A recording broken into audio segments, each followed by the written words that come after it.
गीता कर्म नहीं छुड़ाती, गीता भोजन और कपड़े या वस्त्र नहीं छुड़ाती, रुपया पैसा नहीं छुड़ाती,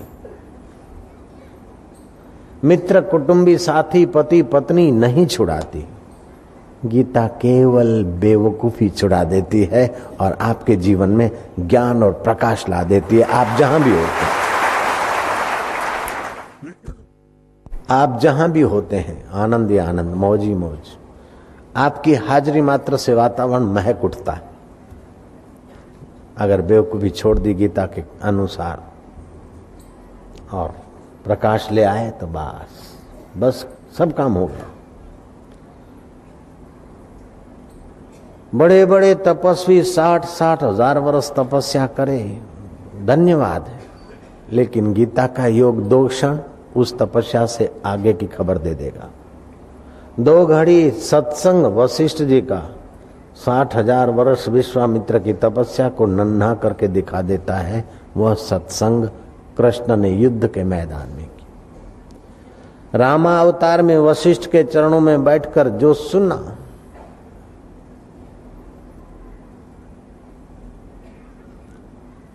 हे राम वह तुम अमर आत्मा हो, आदि तत्वमसि रूप से सुना, और अहम ब्रह्मास्मि के रूप में वो कृष्ण अवतार में उनके अंतःकरण से नृत्य करता हुआ प्रकट हुआ है। रामा अवतार का गुरु का ज्ञान कृष्ण अवतार में जगत गुरु होकर कृष्ण ने जो दे डाला ब्रह्म ज्ञान, उसी का नाम है गीता। जिसको गाने की आदत है ना, उसका रोना भी गाना बन जाता है। भांजे जयराम जी की, जिसको गाने की आदत है उसका रोना भी गाना बन जाएगा।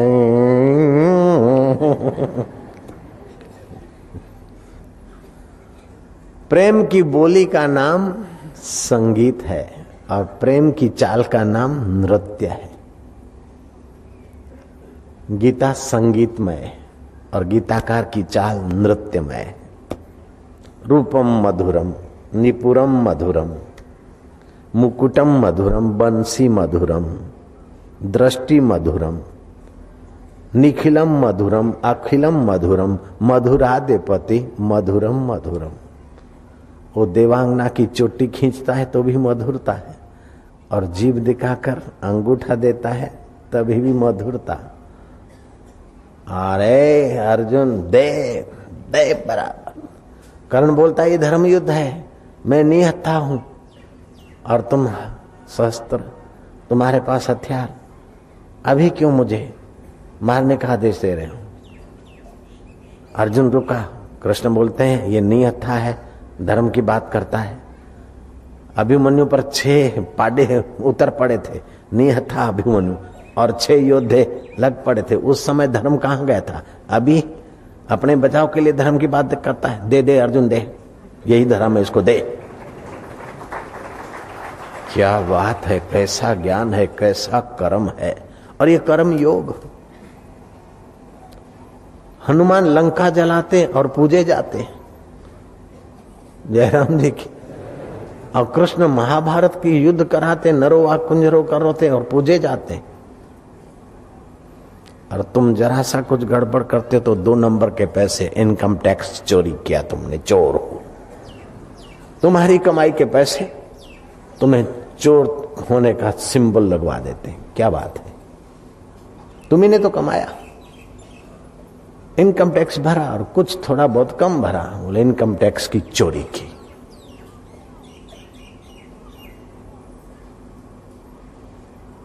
ये क्या है?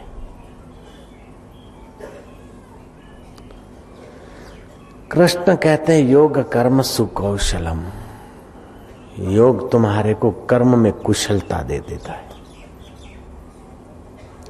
और कुशलता यह है कि कर्म की क्षेत्र में आओ, लेकिन कर्म की कालिमा तुम्हें न छुए, अपितु तुम्हारे अंदर जो कालिमा है वे कर्म के प्रभाव से धुल जाए और तुम्हारा चित्त चम चम चैतन्य के आनंद से, माधुर्य से और ज्ञान से निखर उठे। इसी का नाम है कर्म योग, इसी का नाम है कर्म योग। कुछ लोग कर्म करते हैं, कर्म करते करते फिर शिथिलता आ जाती, जाने दो, क्या ले जाना, क्या करना। निगेटिव सोचकर कर्म छोड़ देते, आलसी हो जाते, प्रमादी हो जाते, पलायनवादी हो जाते। ऐसे लोगों का कर्म छोड़ना तमस त्याग है। वो वृक्ष आदि, पाषाण आदि नीच योनि को पाएंगे, पड़े रहेंगे, गलते रहेंगे, सड़े रहेंगे। क्या करना, ऐसा ऐसा कर्म का त्याग कर देते, वे पलायनवादी। तामसी त्याग है। कुछ लोग कर्म तो करते हैं लेकिन फिर शिथिलता आ जाती। शिथिलता दो कारण से आती है। कर्म करते जिस हेतु से, जिस स्वार्थ के लिए, जिस मतलब के लिए, देखते वो मतलब तो पूरा होने वाला नहीं। हमने चाहा था कि यश होगा लेकिन यश नहीं हो रहा है। हमने चाहा था कि ये मिलेगा, वो मिलेगा, लेकिन इतना नफा नहीं हो रहा है। डाउन हो गए, शिथिलता आ गई कर्म में। अथवा यश के लिए किया था और यश नहीं हो रहा है, शिथिलता आ गई। मतलब से कर्म किए थे और उस मतलब के विपरीत हो रहा है, मुनाफे के जगह पे घाटा हो रहा है, तो कर्म बंद करेंगे, धंधा। यश के बदले अपयश हो रहा है, अथवा जितना यश चाहते थे उतना नहीं हो रहा है, या जितना धन चाहते थे उतना नहीं हो रहा है, कर्म में शिथिलता आ जाती।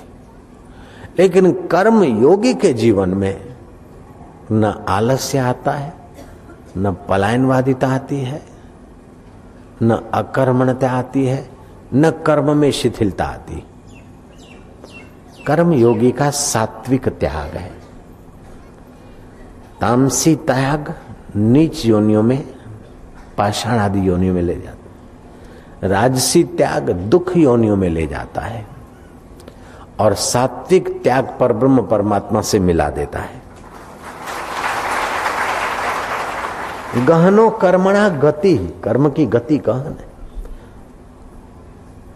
कर्म अपने आप में जड़ है।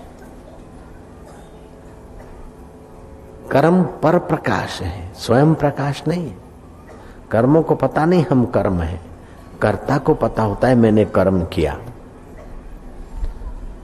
और कर्म में कर्म की प्रधानता नहीं होती, भाव की प्रधानता होती।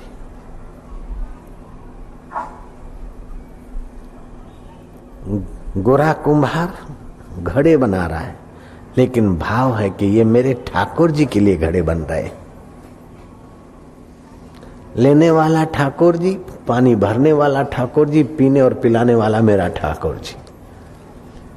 ये घड़ा जाए, बाप तो पिए लेकिन बेटा भी पिए और पोते के भी काम आए, ऐसा बढ़िया घड़ा बनाते।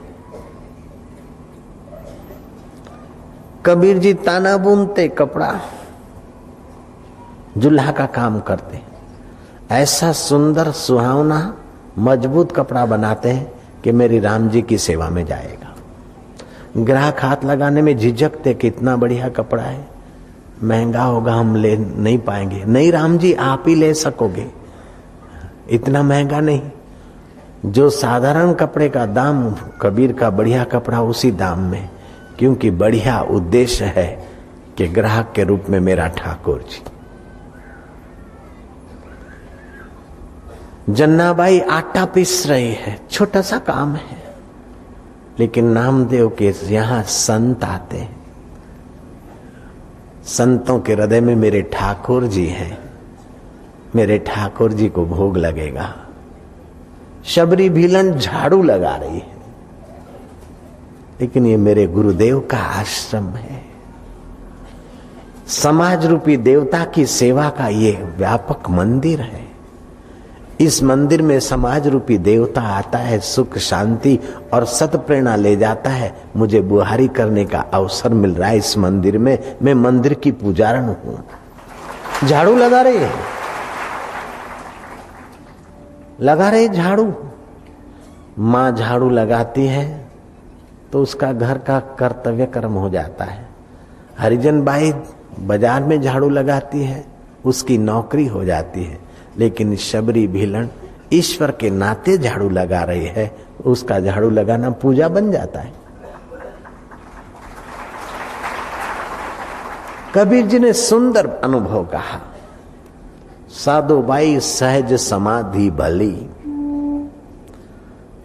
अब पद्मासन लगाकर रीढ़ की हड्डी सीधी करके पकड़ के बैठ के समाधि करने के दिन नहीं। अब तो गुरु की कृपा हो गई, सहज समाधि हो गई। जो कुछ करता हूं बस समाधान है, संतोष है। उस देव की पूजा हो रही है। साधुबाई सहज समाधि भली, गुरु कृपा भई जा दिन से दिन दिन अधिक चली। जब निष्काम कर्म करे तो योग्यता आई, कर्म करने की कला आई, निखार आया, दिन दिन व्यापता गया, बढ़ता गया कारोबार। साधुबाई सहज समाधि भली, गुरु कृपा भई जा दिन से दिन दिन अधिक चली। खाऊं पीऊं सो करूं पूजा, जो खाता पीता हूं ठाकुर जी को भोग लगाता हूं। स्वाद लेने के लिए नहीं खाता हूं, मजा लेने के लिए नहीं खाता, अपितु शरीर का निर्वाह करने के लिए खाता हूं, ताकि इस सृष्टिकर्ता के बगीचे में सेवा कर पाऊं। मजा लेने के लिए नहीं खाते, स्वास्थ्य सुरक्षा के लिए खाते। खाऊं पीऊं सो करूं पूजा। ઢોકળા ને ખમણ ને ઊંધિયું એ લૂલીને લટકા કરવા માટે ખાઓ છો, स्वास्थ्य માટે નથી खाता। वो सहज कर्म नहीं है, वासनामय कर्म है, बंधन करता कर्म है। सहज कर्म कौन्तेय न त्यजेत सदोषापि। कर्तव्य कर्म जो सहज में प्राप्त है वो सदोष दिखे फिर भी आप करो, बंधन नहीं होगा, मुक्ति होगी। हनुमान को सहज कर्म मिल गया, सीता जी की खोज करना और सीता जी कहाँ है उसको संदेशा पहुंचाना, और उसमें वाटिका जल गई तो हनुमान का उद्देश्य नहीं था वाटिका जलाना, परिस्थितियों ने जलवा दी तो फूंक मारी अशोक वाटिका। अर्जुन को युद्ध करनी पड़ी, मेरा तेरा क्षत्रिय सहज कर्म है, पाप नहीं लगा। यज्ञार्थ कर्म कौन्तेय, भगवान कहते हैं जो यज्ञार्थ कर्म करते हैं वे मुक्तिदायी है, और अन्यथा जो कर्म है वो बंधनदायी। अन्यथा कर्म क्या और यज्ञार्थ कर्म क्या? वासना के अनुसार जो कर्म होते हैं वे अन्यत्र कर्म होते हैं, और ईश्वर प्रीति के लिए जो कर्म होते हैं, वासना निवृत्ति के लिए जो कर्म होते हैं, वासना की प्रधानता नहीं,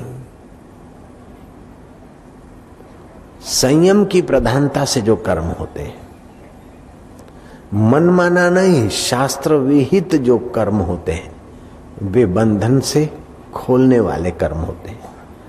और शास्त्र और भगवान का परवाह किए बिना जो मन में आया और करने लग गए वो कर्ता को मार गिराते, नीची योनियों में ले जाते।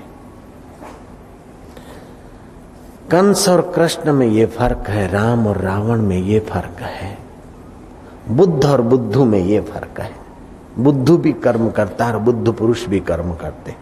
बुद्ध पुरुष के कर्म निखार लाते, समाज को ऊंचा उठा देते, और बुद्धू अपना तो तबाही करता है और समाज के ऊपर बोझा हो जाता है। अति विकार भोगे, पैरालाइज हो गया, शराब पिए, अति भोग भोगे, माथे पड़ गया कुटुंबियों के, समाज के। ऐसा कोई भोगी नहीं जो अपने संपर्क में आने वाले का शोषण न करे, और ऐसा कोई योगी नहीं जो अपने संपर्क में आने वाले का पोषण न करे। योगियों के संपर्क से हमारा पोषण होता है और भोगियों के संपर्क से हमारा शोषण होता है।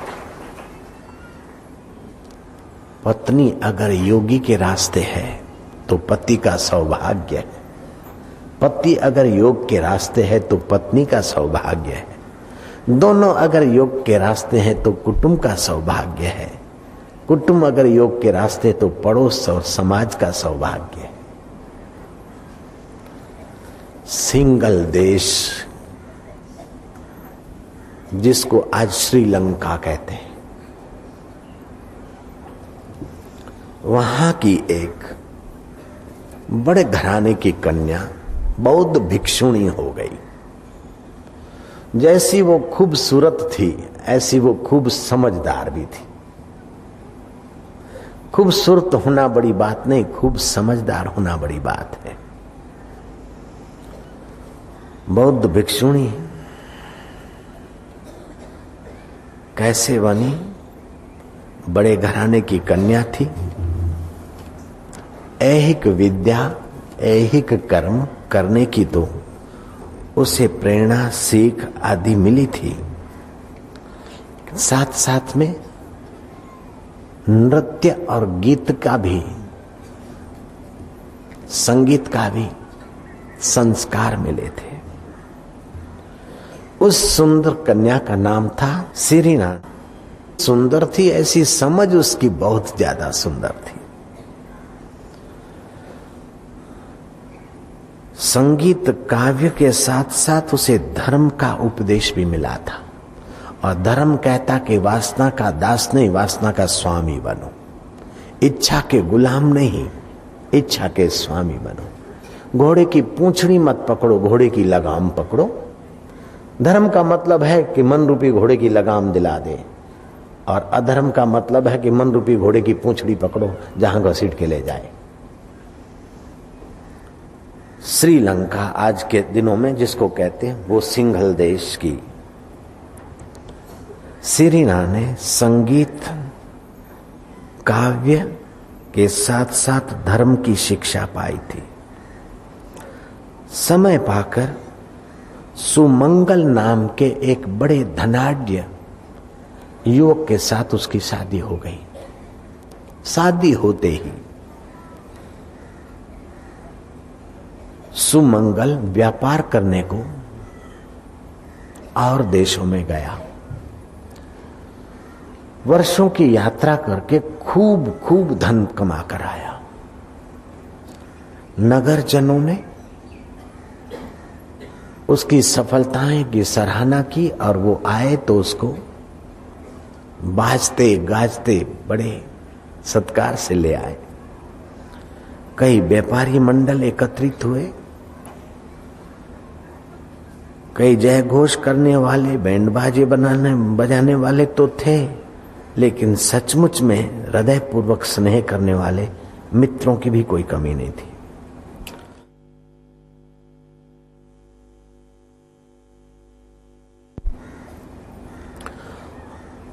सुमंगल को बाजते गाजते रहने के लिए दरिया किनारे लोग पहुंचे, तो गांव के नगर के लोग भी पहुंचे। आमंत्रित तो आए, बिना आमंत्रित भी लोग पहुंचे। उसमें सिंहल देश की सुप्रसिद्ध मंदार माला नर्तकी बड़ी खूबसूरत थी, वो भी पहुंची। मंदार माला गणिका का रूप, लावण्य, सौंदर्य और आंखों की हिलचाल भल भलों को अपने तरफ आकर्षित कर देती थी। सुमंगल जब सुसम्मानित होकर आ रहा था तो नजर उसकी मंदार माला पर लगी, टिकी रही गणिका पर, और गणिका की नजर उस पर टिकी रही। दोनों नजरा नजरी से एक दूसरे के निकट पहुंच गए थे, और इतना तो हावी हो गया था आकर्षण कि सब लोग समझ पा रहे थे कि ये एक दूसरे के दीवाने हो गए।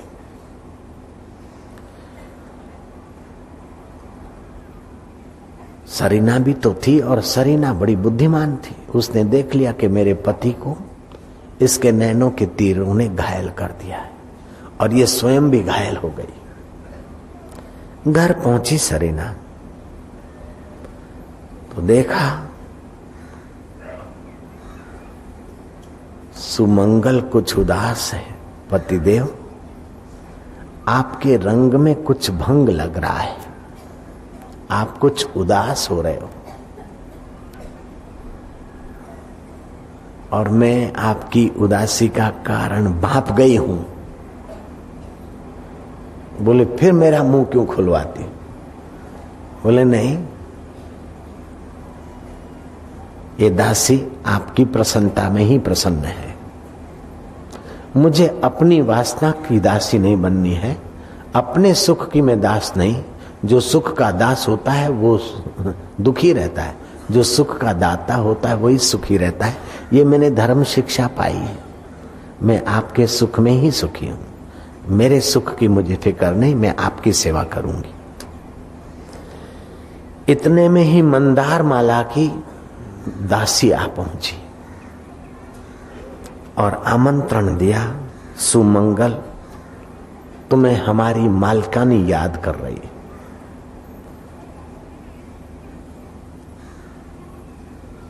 तब श्री मां ने कहा, अपनी मालकानी को कह दे कि एक ऊंचे कुल के सुमंगल को अपने अड्डे पर बुलाकर कुल खानदान पर कलंक लगाने का पाप न करे।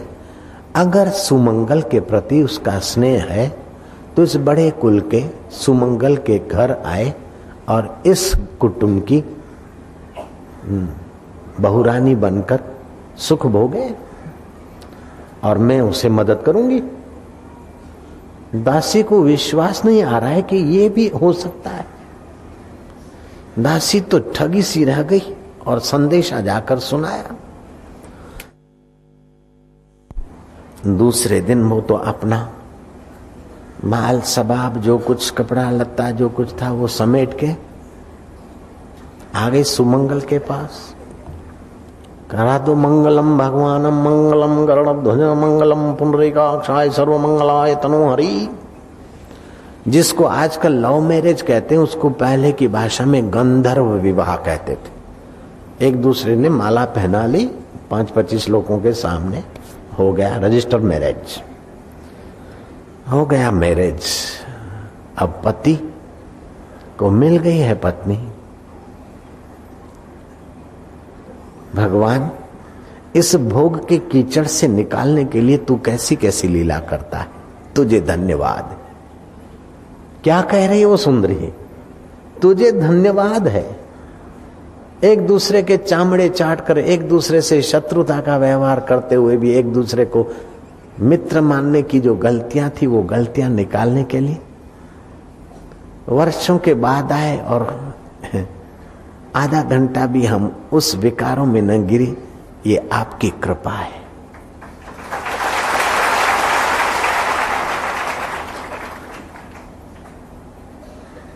बन गई भिक्षुणी।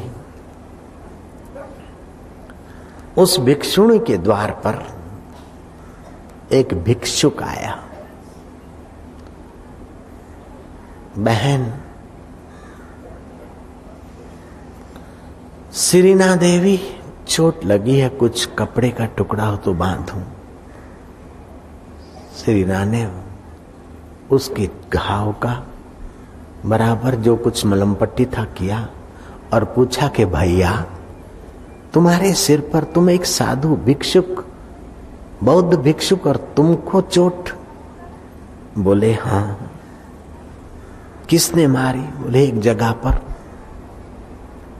भिक्षाम देही बोला, बस उस गृहिणी ने जोर से चांदी का बर्तन दे मारा और खून बह रहा है।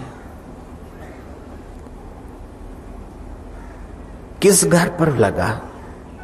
भिक्षुक ने दूर से घर दिखाया। ओहो, ये घर सुमंगल का घर, भूतपूर्व पतिदेव का घर।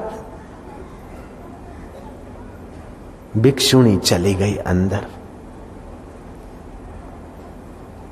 मंदार माला से पूछा कि निर्दोष भिक्षुक भिक्षा लेने आया, तुम्हें न देनी तो न देती, लेकिन उसको बर्तन दे मारा और सिर फोड़ दिया। ऐसा बहन क्यों किया? क्या मेरे से कोई गलती हो गई क्या? मैं कोई गहने गांठे लेके तो नहीं निकली, फिर भी अगर मेरे से गलती हुई तो तू मुझे कुछ कह दे। एक भिक्षुक को क्यों मारा? बोले तुम्हारे से तो गलती नहीं हुई, लेकिन वो तुम्हारा सुमंगल मेरे साथ एक दो दिन रहा न रहा तो एक दूसरी नर्तकी के रंग में रंग रहा है। अब वो मेरा त्याग करना चाहता है। मैं कितनी अभागिनी पापिनी के तेरे जीवन पर मैंने अपना पैर रखा। मैंने सुख की लालच से तेरे सुख की परवाह न की और वो मेरा सुख विधाता छीन रहा है। और ये अभी दूसरी जगह शादी करने की बात कर रहे हैं। मैं खिन्न थी, इसलिए भिक्षुक पर मेरा गुस्सा उमड़ पड़ा। सिरना से सहा नहीं गया, वो भागी अपने एकांत कमरे में। हे विश्वनियता, तेरी क्या लीला है। हे जगदीश्वर, हे परमेश्वर, हे सर्वेश्वर, सुना है कि तेरी प्रार्थना से बड़ी बड़ी आपदाएं दूर हो जाती, बड़े बड़े विघ्न दूर हो जाते हैं। दुनिया में ऐसा कोई पाप नहीं, दुनिया में ऐसी कोई भूल नहीं जो तेरी कृपा के आगे टिक सके। मंगल भूल पर भूल करता जा रहा है। मेरे होते हुए उसे गणिका अच्छी लगी, लेकिन अब वो गणिका के साथ भी नहीं रह रहा है, दूसरी शादी कर रहा है। वो भूल पर भूल किए जा रहा है और तू चुप बैठा है।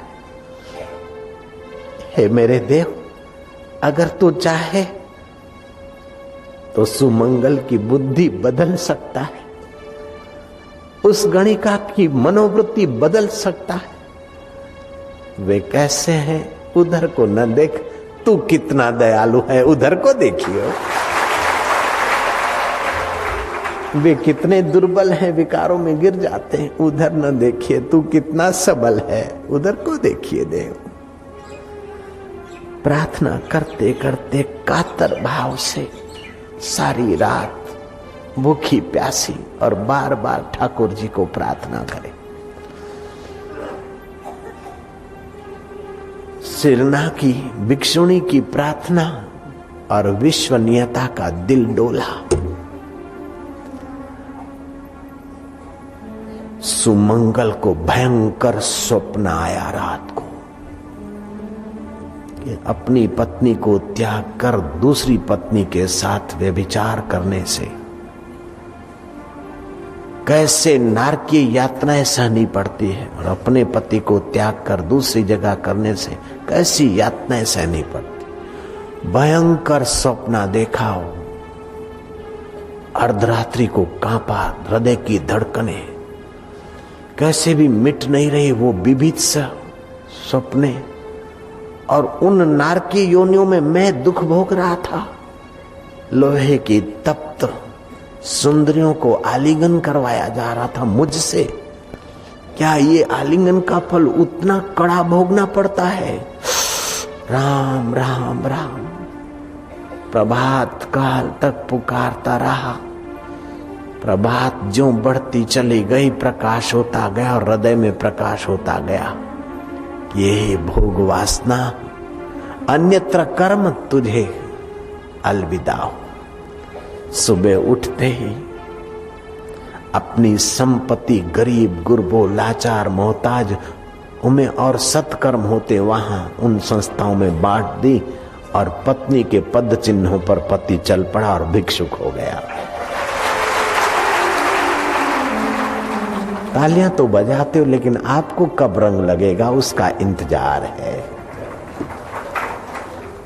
नारायण हरि हरि। तुलसीदास की पत्नी ने तुलसीदास को इतना ही कहा, हाड मांस की देह ममा, ये हड्डी और मांस का शरीर मेरा है। मलमूत्र भरा है, नाक में नींट भरी है, मुंह में थूक भरी है, दांत दाड़म की कली जैसे लगते हैं मरे हुए बैक्टीरिया पड़े। इस शरीर में इतनी प्रीति करते हो, इससे आधी अगर भगवान में करो तो तुम्हारा बेड़ा पार हो जाए। बोले फिर से एक बार कहिए रत्नावली, फिर से एक बार कहिए। उसने फिर से एक बार कहा। बोले धन्यवाद, प्रथम गुरु तू ही जो विकारों से बचा रही है, अन्यत्र कर्मों से बचा रही है, बंधन वाले कर्मों से मुझे बचा रही, तू मेरी पहली गुरु। तुलसीदास चले गए एकांत में। हे भगवान, मैं कामी, मैं कुटिल, मैं पापी, मैं पामर, मैं तेरा संत या भक्त तो बनने के काबिल नहीं, लेकिन तेरे संत के द्वार का सेवक तो जरूर बना देना, कृपा कर देना।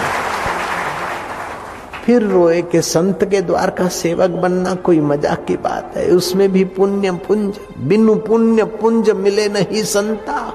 पुण्यों का पुंज होगा तब संत मिलेंगे, और मैं कामी कुटिल संत के द्वार का सेवक बनूं, मेरी औकात नहीं।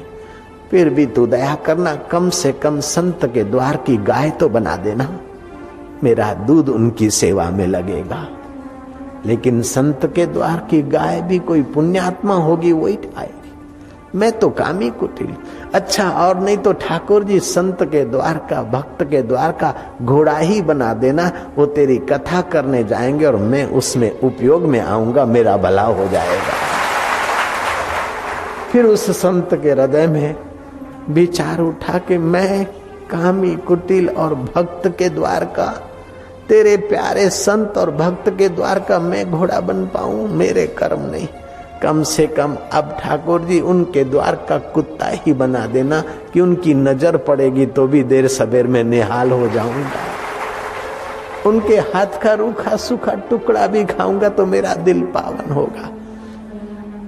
जीव की अपनी छोटी औकात है, लेकिन ईश्वर देता है तो अपने तरफ से देता है।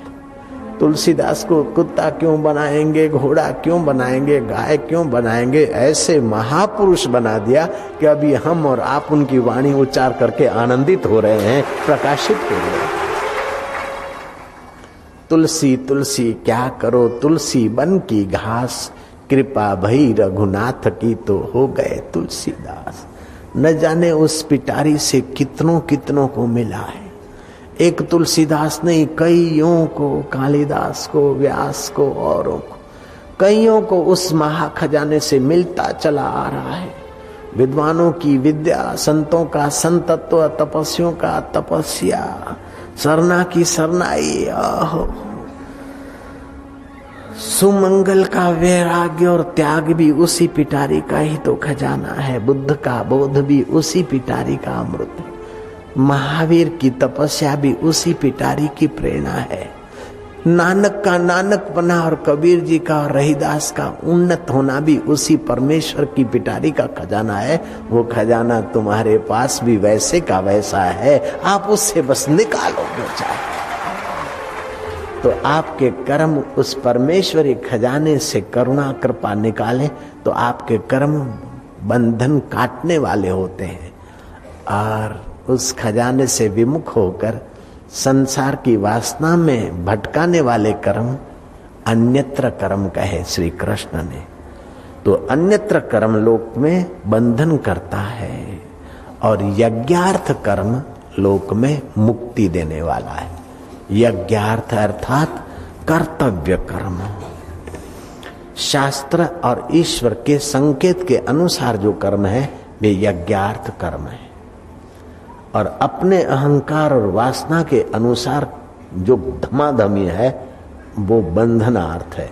जो ऐसा करते तो कुदरत फिर उनको मनुष्य शरीर नहीं देती, बन जाओ रीछ डुग डुग करते रहो। गुरु गोविंद सिंह के दरबार में एक कलंदर आया, कलंदर रीछ लेकर डुग डुग डुग डुग डुग। सत्संगी तो चले गए थे, गोविंद सिंह जी और उनके निकटवर्ती सेवक बैठे थे। गौर से रीछ के तरफ देखकर गोविंद सिंह जी ने कहा कि अरे तेरे बाप को कैसे ले आया बांध के? बोले महाराज ये तो मेरा रीछ है। बोले तेरा रीछ तो क्या है, अगले जन्म का तेरा बाप है ये। बोले ये कैसे महाराज? बोले इसी दरबार में गुरु साहब अर्थात उनके जो पिताजी थे तेग बहादुर जी थे, उस समय तेरा बाप यहाँ सेवा करता था। ईश्वर की प्रीति के लिए सेवा नहीं करता था, मैं अच्छा दिखाऊं इसलिए सेवा करता था। मैं खास सेवक हूं गुरंदा, ईगो संवारने के लिए सेवा करता था। वो प्रसाद बांट रहा था और कुछ बैलगाड़ियों वाले, संध्या हो गई थी, बैलगाड़ियां रोककर प्रसाद के लिए लालायित थे, लेकिन वो अपने वालों को प्रसाद देने में मशगूल था।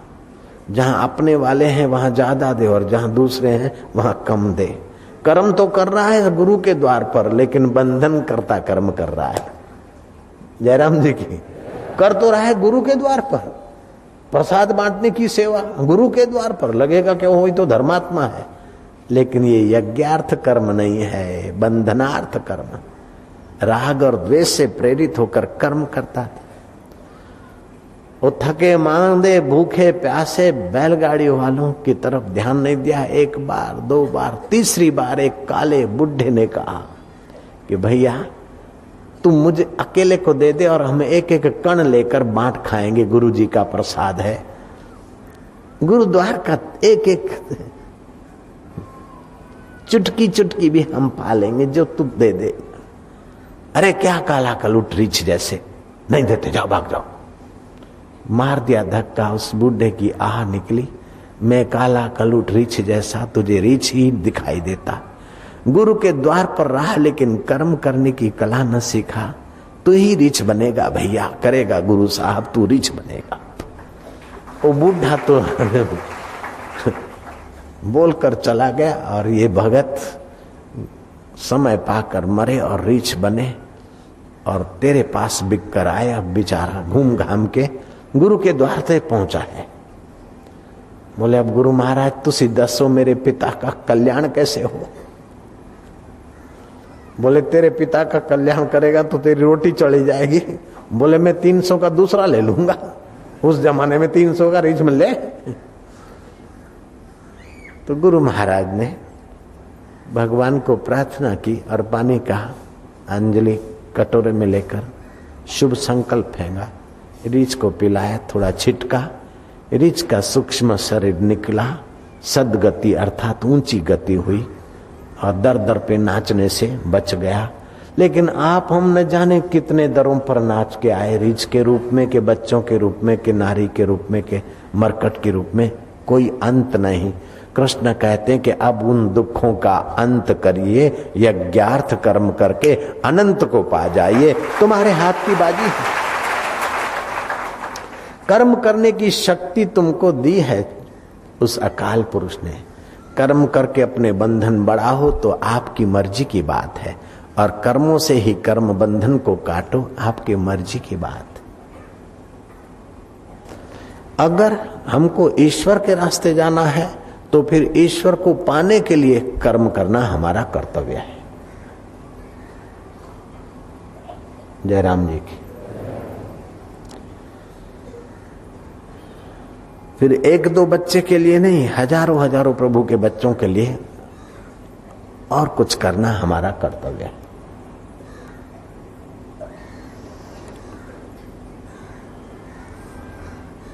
तो यज्ञ माना कर्तव्य पालन के लिए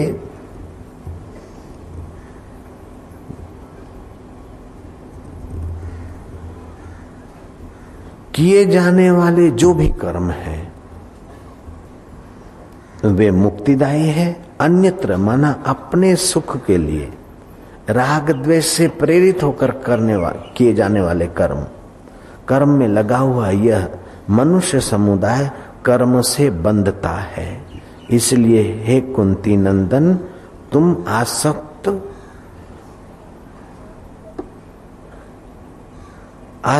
होकर नहीं, अनासक्त होकर यज्ञ के लिए कर्तव्य बुद्धि से करो। तो कुछ कर्म होते हैं निषिद्ध कर्म, कुछ कर्म होते प्रयोजनहीन कर्म, कुछ कर्म होते दूषित कर्म, लेकिन जो बाकी के शास्त्र के अनुकूल होते हैं वे होते हैं यज्ञार्थ कर्म। उस विराट परमेश्वर की प्रसन्नता के लिए अपने शुद्ध बुद्ध मुक्त स्वरूप को पाकर अमरता का अनुभव करने के लिए जो भी कर्म है वे सब कर्म यज्ञार्थ कर्म है।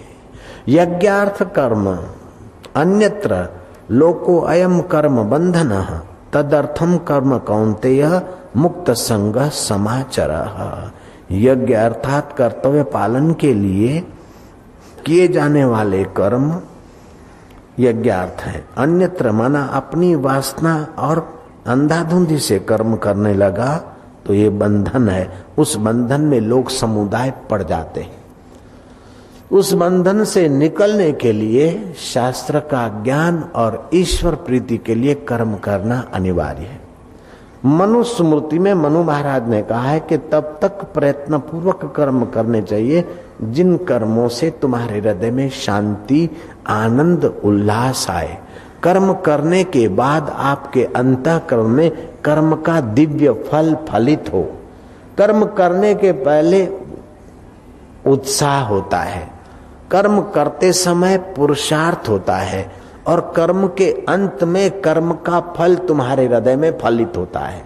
कुर्सी फल नहीं है, लड्डू फल नहीं है, लेकिन आपके हृदय में धिक्कार फलित हुआ, घृणा फलित हुई, नालत फलित हुई कि धन्यवाद फलित हुआ, शांति फलित हुई कि ईश्वरीय आनंद और परमेश्वर की शाबाश फलित हुई, तो ये यज्ञार्थ कर्म हो गए। कर्म करने के बाद अगर नालत फलित हुई हृदय में तो समझ लेना कि अन्यत्र कर्म है। कर्म करने के बाद ग्लानि फलित हुई तो समझ लेना अन्यत्र कर्म है। लेकिन कर्म करने के बाद अंदर में हुआ क्या, बाबा जी हमारे स्कूल में आए, बच्चों में संस्कार बड़ा अच्छा हो, तो समझो ईश्वर के दरबार में पसंद पड़ गए, कर्म पास हो गए। कर्म कथा में आए, सत्संग में आए, बाहर निकले, लगा के रे बेकार आए, टाइम खराब हो गया, इससे तो पिक्चर देखते तो अच्छा था। ऐसी ग्लानि आज है तो क्या व्यर्थ कर्म हुए? नहीं, कर्म तो सार्थक है, सोचना व्यर्थ है। जयराम जी की ऐसे कभी कभी कर्म व्यर्थ होते और सोचना। गए जुआ के अड्डे पे, शराबी कबाबी के साथ रहे, खाया पिया, 2-5 हजार कमा के आए और अंदर खुशी हो रही कि वाह, तो क्या ये यज्ञार्थ कर्म हुए? नहीं। जिन कर्मों को शास्त्र, आप्तजन और तुम्हारा अंतरात्मा तीनों अनुमोदित करता है वो सत्कर्म है, उससे विपरीत सब गड़बड़ कर्म। अपने शास्त्रों ने कितनी सूक्ष्म विवेचना की, कितनी सूक्ष्म बात बताई। बोले महाराज जिसका हृदय प्रसन्न हो कर्म करने के बाद तो समझो वो अच्छे कर्म है, ऐसा नहीं। शास्त्र और आप्तजन, श्रेष्ठ पुरुष और तुम्हारा हृदय धन्यवाद देता हूं तो समझो कि श्रेष्ठ कर्म है। तो ये यज्ञार्थ कर्म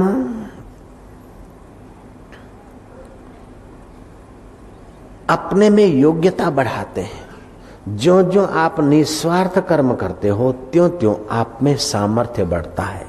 जैसे वो लड़की सरना निस्वार्थ भाव से कर्म किया, प्रार्थना का ऐसा सामर्थ्य बढ़ा कि सिंगल देश की वह कन्या केवल सिंगल देश की नहीं रही, भारत देश की भी रही और विश्व के भिक्षुकों को की भी प्रेरक रही। ऐसा उसके कर्म हो गए।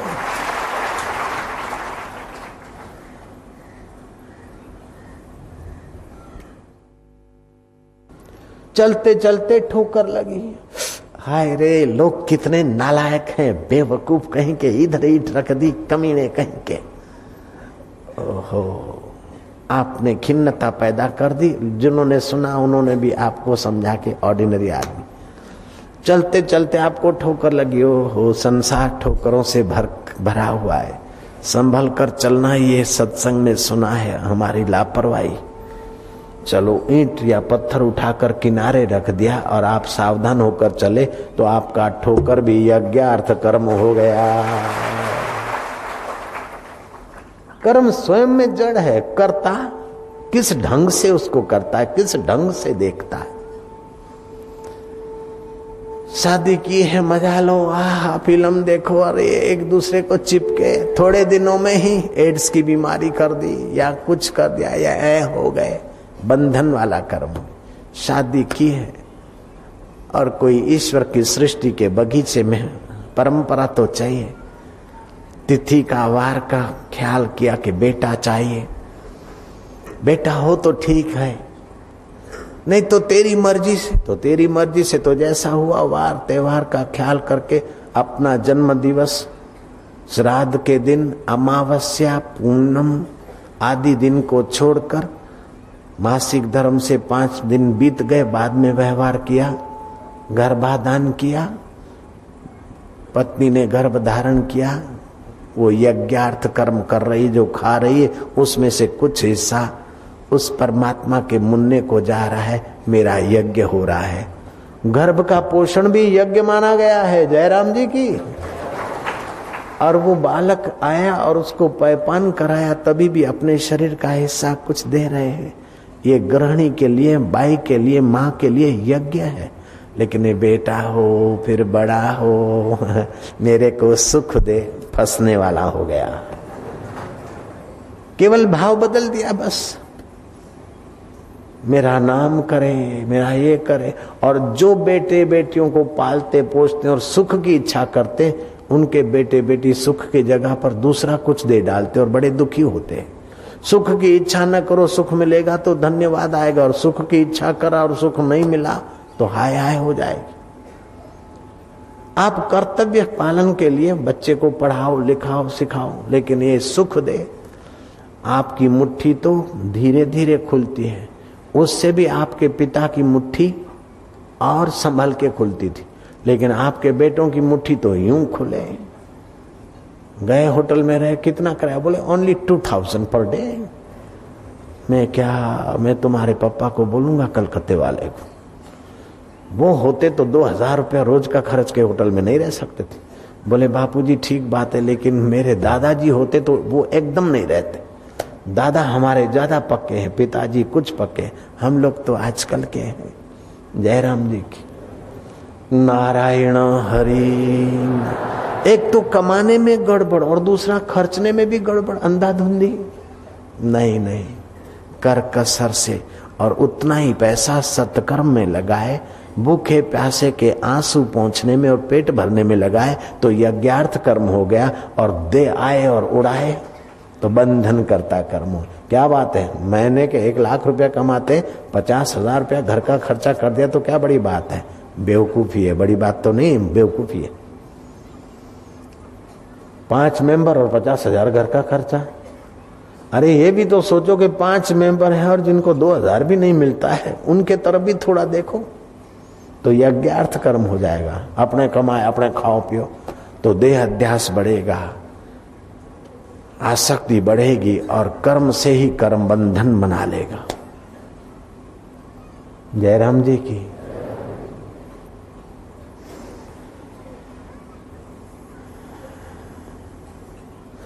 जो यज्ञार्थ कर्म नहीं करते हैं तो दूसरे कर्म होते, उनसे क्या होता है? ममता बढ़ती है, आसक्ति बढ़ती है, कामनाएं बढ़ती है, वासनाएं बढ़ती है और पक्षपात होता है।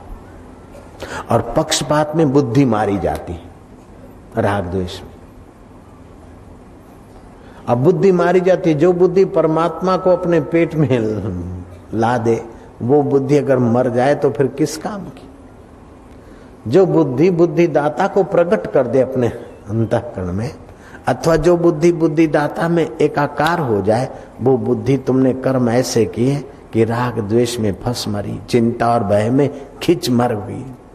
क्या करे मुझे घोट टेढ़ो है, क्या करे मेरा बेटा ऐसा है, क्या करे मेरी बेटी ऐसी है, क्या करे मेरी माँ ऐसी है।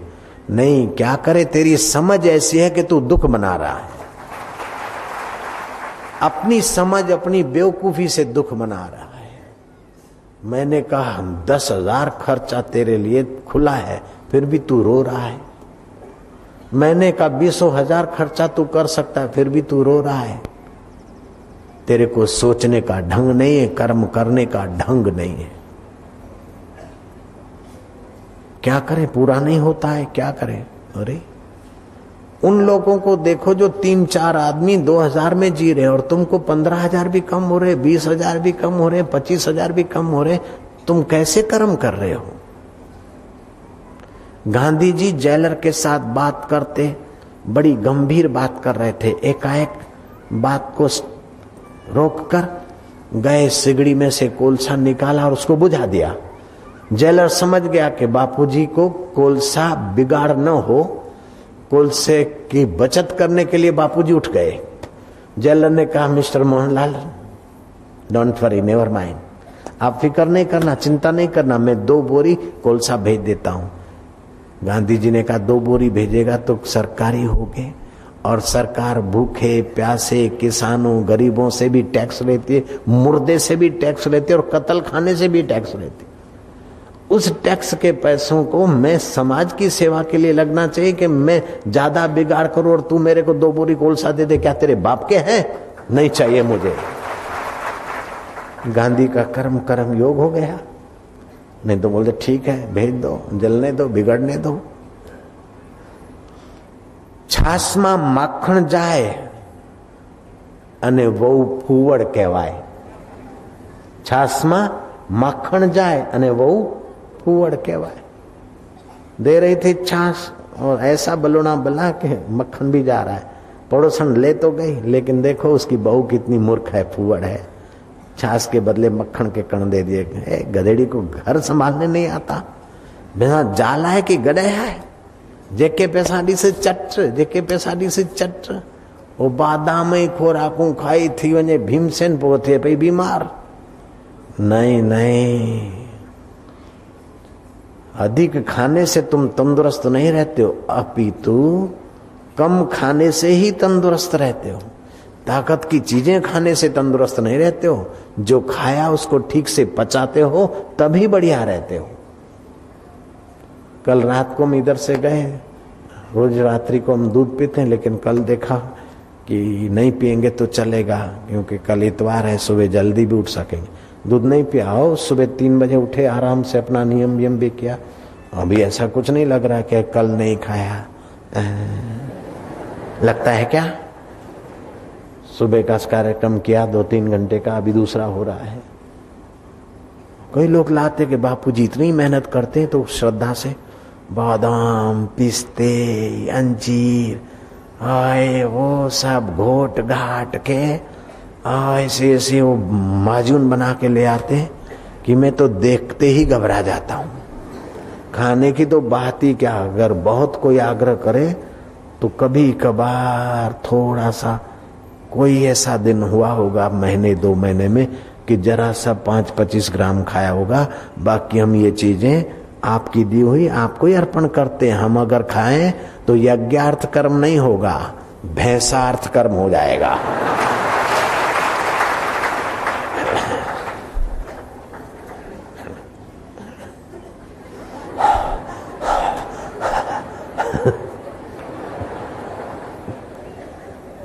ऐसी बात भी नहीं है, खाते सुव्यवस्थित खाते, स्वास्थ्य के लिए खाते। अगर जीने के लिए खाओ तो जीने की आसक्ति बनेगी, वो भी बंधन है। ईश्वर की पूजा के लिए खाओ तो मुक्ति है। जीने के लिए खा रहे हैं तो जीने की आस्था तो है ना, आसक्ति तो है ना, ये भी बंधन करता है। सुख लेने की आसक्ति भी बंधन करती है। दूसरे को नुकसान पहुंचाने के भाव से कर्म भी बंधन करता है। विकार का सुख भोगने के भाव से भी कर्म बंधन करता है।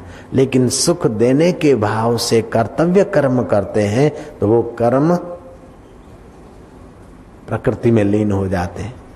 आपका प्राकृतिक स्वभाव जीवत्व क्षीण हो जाता है और परब्रह्म परमात्मा का माधुर्य और ज्ञान प्रकट हो जाता है। इसको बोलते कर्म योग। कर्म करते हुए भी योग के फल को पाले।